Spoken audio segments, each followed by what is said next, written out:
যে কোনো অঙ্ক আগে হচ্ছে অঙ্কটা ভালো করে, প্রশ্নটা ভালো করে বুঝতে হবে, তারপরে সমাধান করার চেষ্টা করতে হবে। অঙ্ক না বুঝলে সমাধান করা যায় না।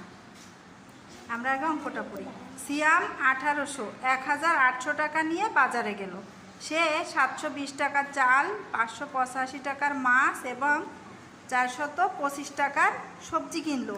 তার কাছে আর কত টাকা রইল? প্রথমে ছিল তার কাছে 1800 টাকা। সে চাল, মাছ আর সবজি কিনলো, এই তিনটা সে কিনছে, এই টাকাগুলো সে খরচ করছে না? তাহলে এইগুলো যোগ হবে।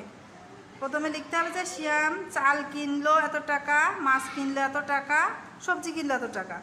তারপরে তার মোট খরচ কত হলো সেটা যোগ করে বের করতে হবে। তারপরে তার কাছে ছিল 1800 টাকা, আর সে খরচ করলো কত? খরচটা বাদ দিলে, মনে করো তোমার কাছে 10 টাকা আছে, তুমি 5 টাকা লজেন্স কিনে খেলে, তাহলে তোমার কাছে আর 5 টাকা থাকে, যেটা খরচ করলে সেটা বিয়োগ করে দিতে হবে না?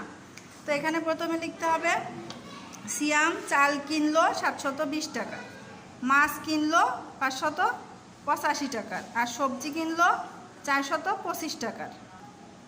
তারপর হচ্ছে সিয়াম মোট বাজার করলো কত?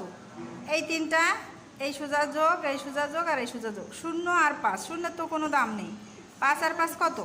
10-এর হাতে 2 আর 1 8 আর 3 11 আর 2 13-র হাতে 4 আর 1 5 আর 5 10 আর 7 17।